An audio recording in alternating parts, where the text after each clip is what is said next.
कामदूताय कामरूपाय श्रीमते मोहशोकविनाशाय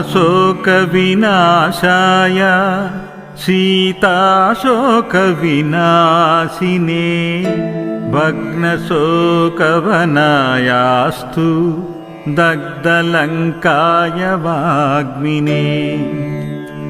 गतिनिर्जितवाताय लक्ष्मणप्राणदाय च वनौकसांवरिष्ठाय वसिने वनवासिने तत्त्वज्ञानसुधासिन्धु